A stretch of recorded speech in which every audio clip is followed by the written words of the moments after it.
Excited to be your kids' coach this year. I have been with the club for 13 years. I started when my kid was in rec. When my 17-year-old now, she was in rec when she started. I think she started at 6.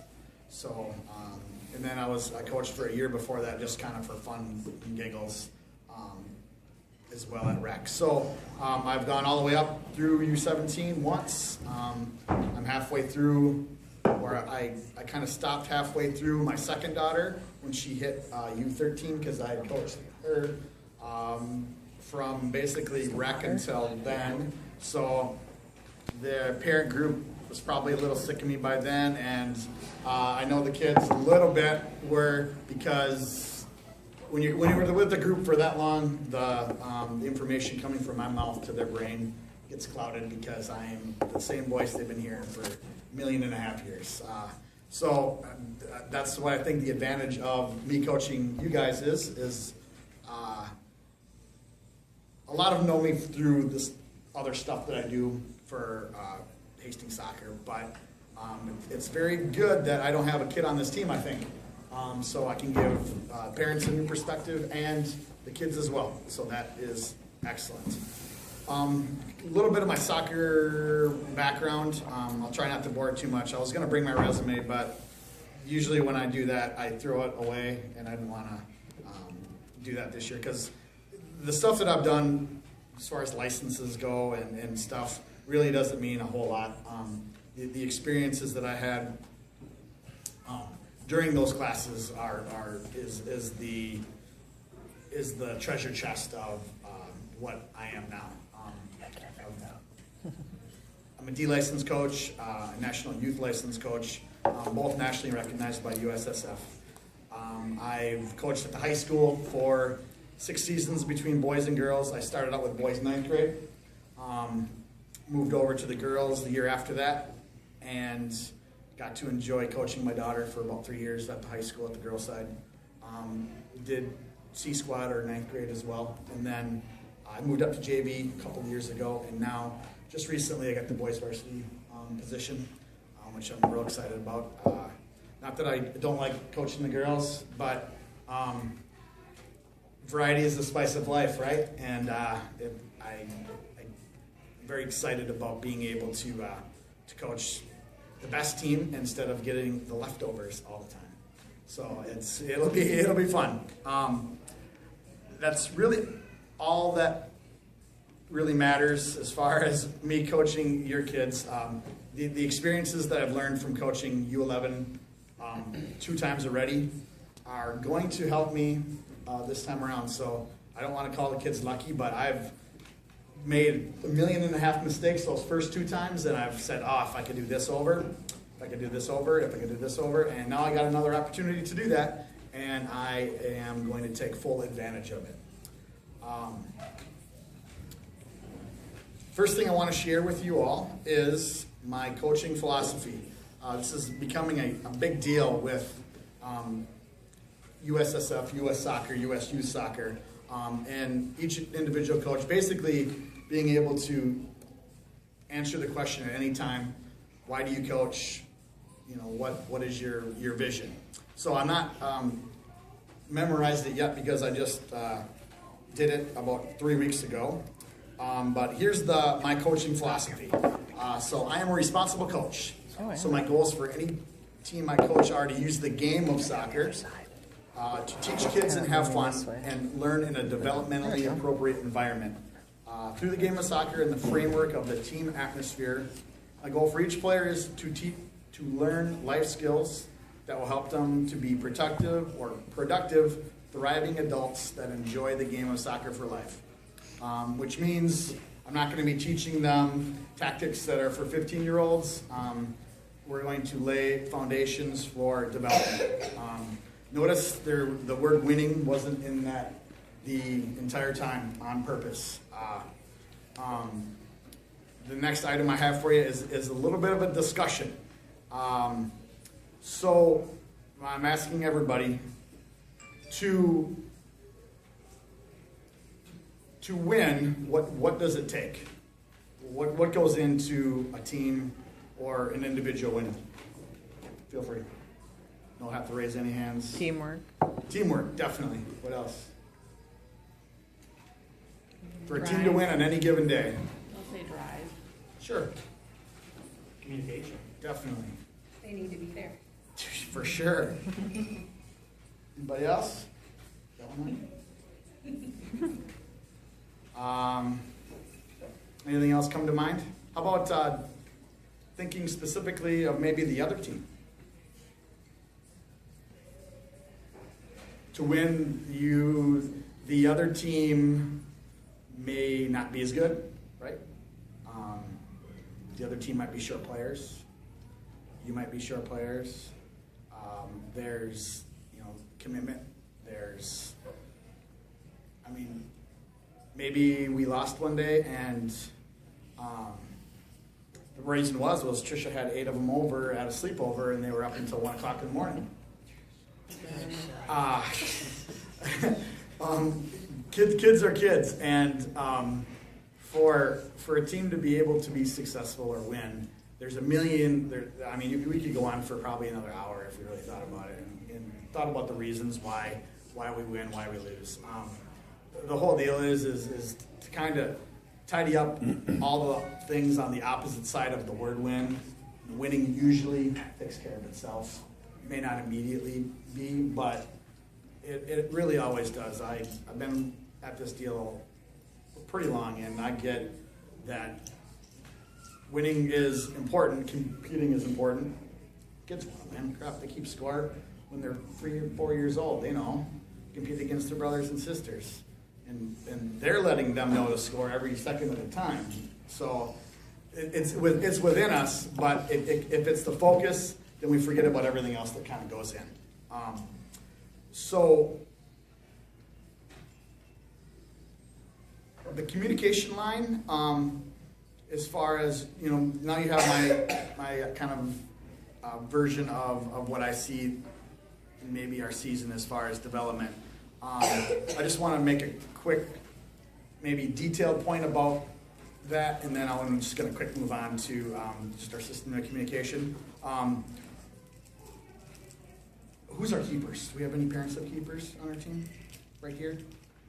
Anybody here play keeper? Okay. You got a couple 3 that I've played before? Okay. The whole drop kick thing, they might as well just save that for the backyard. We'll be rolling it out. We're going to be able to move it up the field eventually and create scoring opportunities. Booting it down, what does that teach? Maybe somebody ducking because they don't want to head it. Usually it's on the field that we're at, the other goalie gets it off of one bounce or they catch it in the air. So before each game, I'll be talking to each opposing coach and hopefully agreeing that both teams are going to do that. Never tried it before. That's one of the things I said I was going to try. Not going to hold him or her against it if they don't, but I'll be a little disappointed that they don't see the forest through the trees. But oh well, that's how we're going to do it, and that's just kind of a mini detail into the things that I think are going to build up to that success point. All right. I never drop a list of can'ts, ever. It's kind of bummer type stuff, counterproductive. I always drop a list of can'ts. Parents can call me on my cell phone. That's allowed. I don't have a home phone, so that's the only one you're going to get. I appreciate, I'll just, via email, I'll give times and dates that, that potentially could be, I may not be able to get back to you. I never, ever listen to voicemail, ever. It's just something I don't do. Although I enjoy texting because it's easy, I don't think that's the form of communication that I want to have with you guys. Email is a bit suspect in tone. Sometimes texts can be that same way. And I mean, I've gotten texts from my mom before that my wife thought she was completely like yelling at me or something, and was completely the opposite. Words on paper tend to take on different meanings depending on moods and everything else. So I appreciate phone calls. I really enjoy coming to the Green Mill and having beers and talking soccer. So, I mean, if you run into me here and you wanna, if I'm not with my family, if I'm with Tom or whoever, feel free to come up to me and ask me questions. There'll be one more meeting that I'm going to actually schedule when I put on my thing. It'll be kind of a midpoint, mid-season kind of check-in type of a deal. That'll be the only one we put on paper. I may even just make it after a game, depending on the attendance, which, by the way, my attendance rule, not really rule, but idea is if we can get 80% sometime, that's the number we go with. If we get less, we work on finding how we can get 80%. So tournaments, I know we've scheduled a few, put on the calendar already. We definitely need 80%. We need 80% to games. We're going to be getting the schedule shortly. And 80% for trainings, which Trish is going to bring up a idea on how we can kind of tidy that up and make sure there's no miscommunication on who can make stuff and who can't. So that'll be the only meeting that we have outside of, if you have any questions for me, I'm always here. I know one of the first questions is always well, how do we deal with playing time? And the key word in U11 is development. Everybody develops. There's nobody that gets less development time than anybody else. So playing time is almost equal.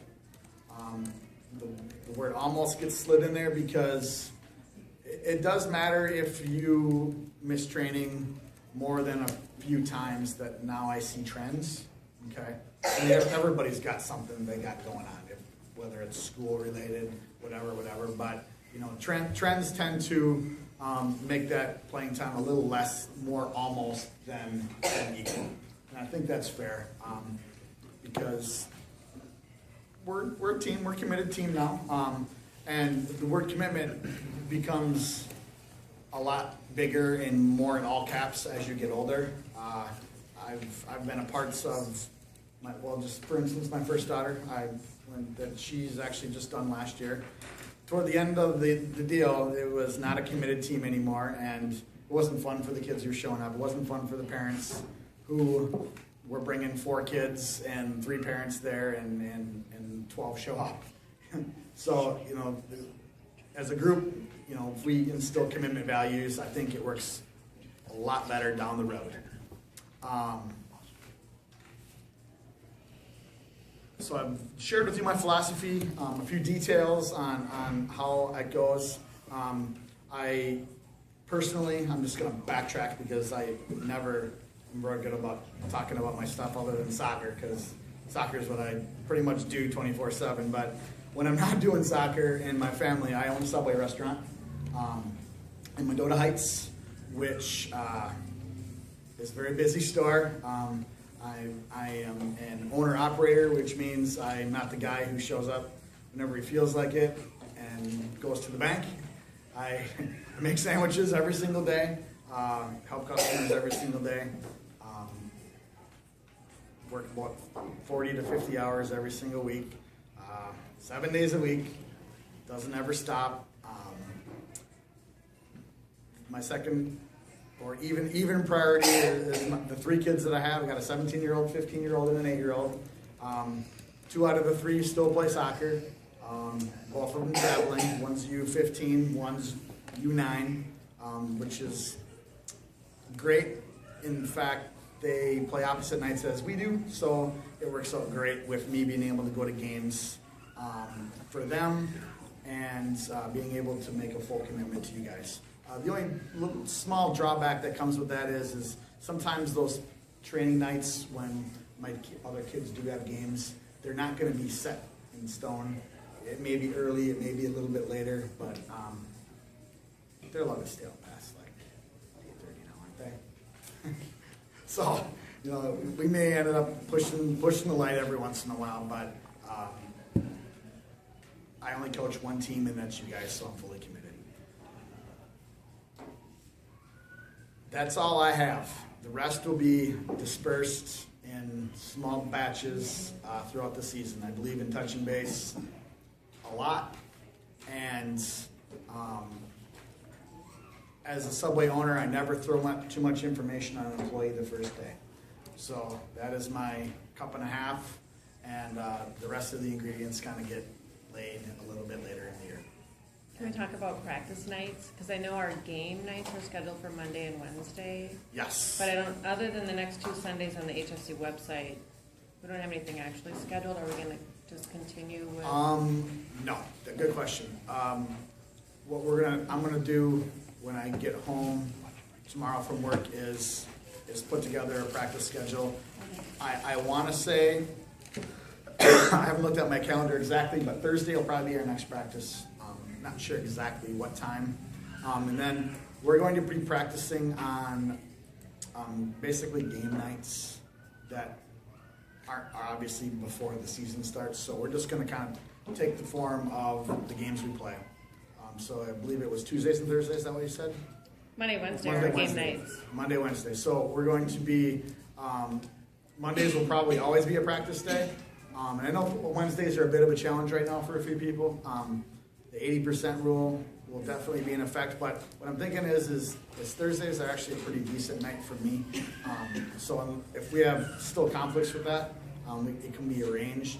But I'm thinking until the season starts, we'll probably go Monday, Thursday for sure, and then toss in an occasional weekend deal. So you're talking this Thursday, right? Yes, 2 days from now. I actually received a text last night from Mike Bernard about an idea he had with like kind of a tri-team or 3-team scrimmage 2 weeks from now, 2 Saturdays from now. Not sure of times, but from what I gathered, it's going to be kind of a soccer atmosphere with family fun built in. He said something about bringing out some girls, having food, games for the littler kids if there are any. Is that the weekend of the playoffs though for indoor? I think 2 weeks, if you're talking the 25th, that's. Is it? Yeah. Okay. We may have to discuss. I always say I'll check calendars, check with my parents and see. How many of them are involved in the middle school deal? Minor. Probably a good half of them, right? Is that an all-day thing? It starts at like 4 and I think it goes till 10. Okay. We're thinking morning. Oh, okay. And it's going to be a boom, boom, boom type of thing. It's not going to be a 3-hour type of a deal. It'll probably be maybe 10 to noon or something like that. I know. I'm not sure exactly what Mike had in mind. I just said I will check and we'll get back. So if they don't have enough soccer that day, there's a problem. The schedule will be done in the next couple of weeks for the entire year. It's just one of the things you learn that makes it easier for me and for you. So I know everybody's calendars are probably half full already. So Let's fill them up. might as well go all the way, right? I don't need to. So even through July till tryouts, there will be times where they'll just be on the calendar, and with our website help, it's always not completely set in stone for way down the road, but at least if we have an idea, it makes things a lot better than if it's going month to month. Or I've had teams where I haven't coached them, but have gone basically week to week, and oh my gosh, what a mess that was for 4 months. So, any other questions that pop into anybody's head that I can answer?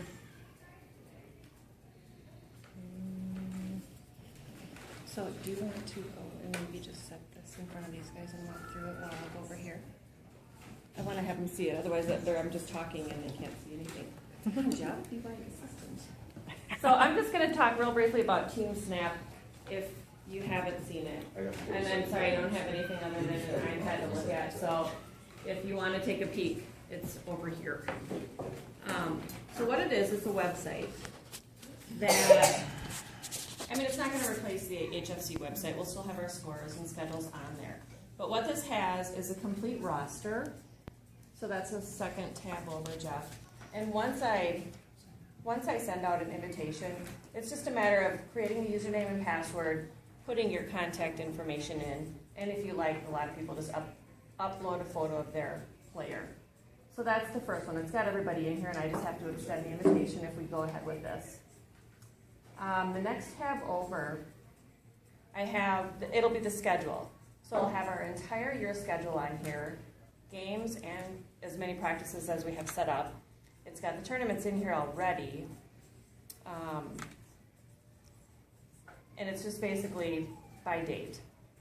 The next tab over is what I think is kind of handy for us because we have emails flying back and forth, as you know.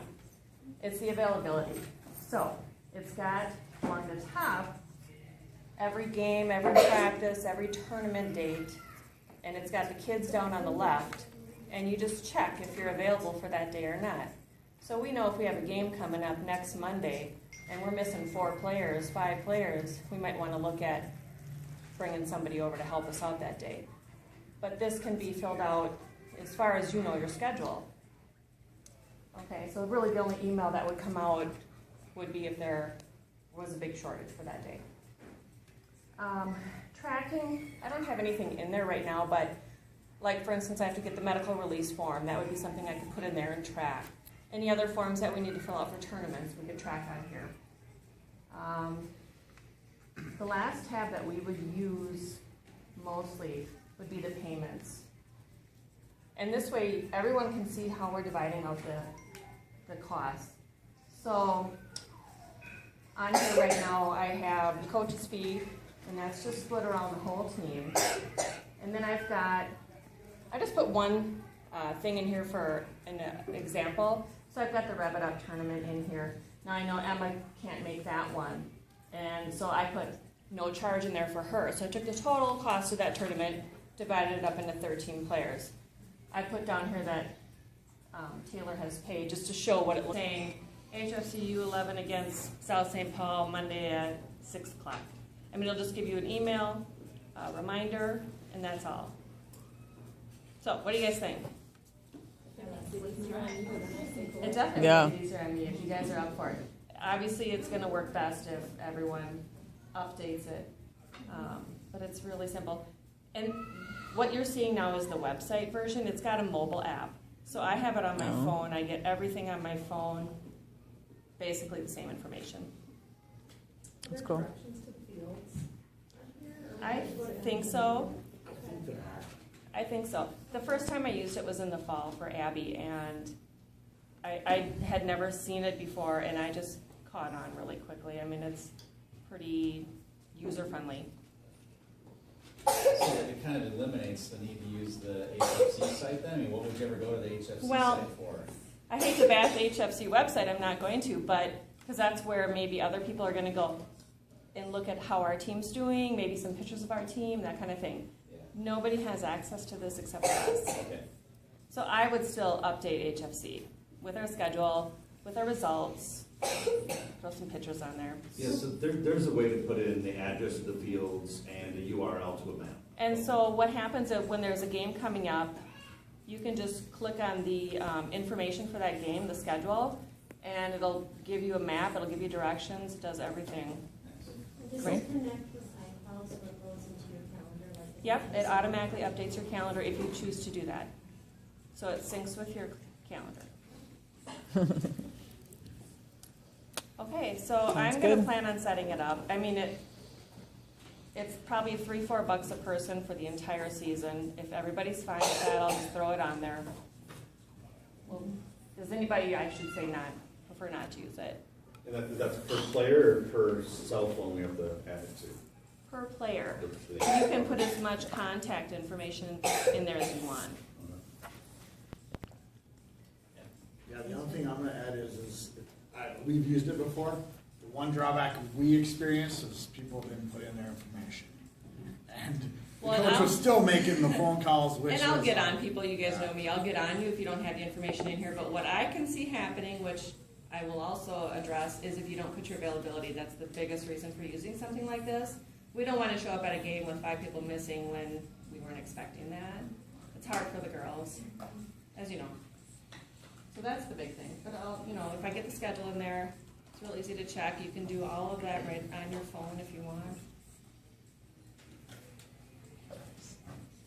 Okay, cool.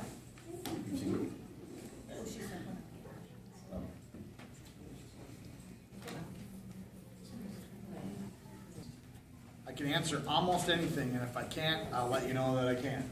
Do we have an assistant coach? I am going to highly recommend that somebody from this age group volunteers. Well, if anything, you're gonna want to get at least one other coaching license in case you're running Yep. late or anything. Yep, we always need somebody with an extra pass. The training part of it is key, just because it's always nice to have somebody else there. Plus, I don't have vision in the back of my head. They're still young and wild and crazy, so 4 eyes are better than 2 usually. So are you asking for volunteer now for? I'm gonna maybe formalize an email. Okay. After we do the Because summary. I'm busy. Male or female? I've had assistant coaches for both, so if you got 0 soccer experience, that's actually better because then you're not jaded in the coaching atmosphere. So I will take pretty much any volunteer that wants to, and even if we have more than 2 or 3 volunteers, we will take anybody who wants to be involved.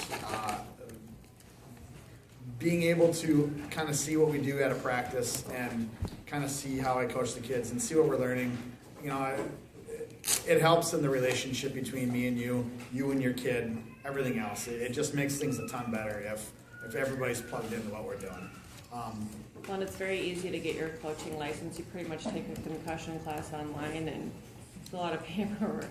So that shouldn't be a concern. Yes. So really, it's passing the background check and taking the concussion test, and that is pretty much it. Anything else? I guess what's your initial thoughts on these girls? You've known them all, I guess, informally and beforehand, so it's just kind of interesting to see what your initial through reactions futsal. are. We've had a few run through. I do tryouts every single year, so I'm not saying that I do you guys every single year, but the question at the last meeting was, are these guys, C2 team? And I say, for sure. There's no reason to play C3 if you can challenge yourself and play C2. I'm a big believer in habits. I'm not even going to ask if we can. When we create good habits, it's going to take them. It's still random draw. C2, you do get real good teams that can't play C1 because C2 is the highest level. You also get the teams who it's a little bit tougher for them. It really is luck of the draw which league you get put in. I understand it didn't go all that great in the fall. And all I can say is I've been part of teams where it's like, oh my gosh, every team in this league is good. And then I've seen years where it's like, wow, I'm very surprised that even the St. Croix team isn't very good. So, it's completely random. And they can do nothing about they know nothing about the skill level of these teams. So, it's going to be a better experience no matter what. Wins and losses, whatever. But you're going to see, and this is my guarantee to everybody, and especially the kids when I talk to them, is whatever they want to get out of the deal, they're going to. because I'm going to help them, and that's why I'm here. There's no kid that I will not coach, especially the ones who are willing. The ones that are willing, they're going to, little sponges, I throw as much water at them as I can. That's just how I do. I've learned you can't blanket any kid or any age group and say, I'm going to coach all these kids the same way. Everybody has their own needs, and it's one of the things I learned a couple of go-arounds ago is you got to be a better coach than just the blanket stuff. And to be honest, the coaches who do that aren't very good. Never will be very good if they don't get that part of it. So, anything else? I got one last thing I want to read. I actually I'm kind of a geek when it comes to soccer, because really all I do is talk about soccer when I'm slicing green peppers on Subway. I'm thinking about stuff I can do for the club, for my teams, for thinking high school and everything else. I came across a snippet from one of my favorite team is Manchester United. You will probably realize that as soon as you look at my car. But one of my favorite players growing up, he was, everybody familiar with Cristiano Ronaldo? Lionel Messi, two of the in quotes, greatest players in the world. He actually thinks this guy from France is the best player in the world, and this is what he says. And I only can get a little bit of it, but it was interesting to me. He says he's got something special because football is interactive. He does things that the other ones don't know about. It's interactive because he does the things that surprise you every time.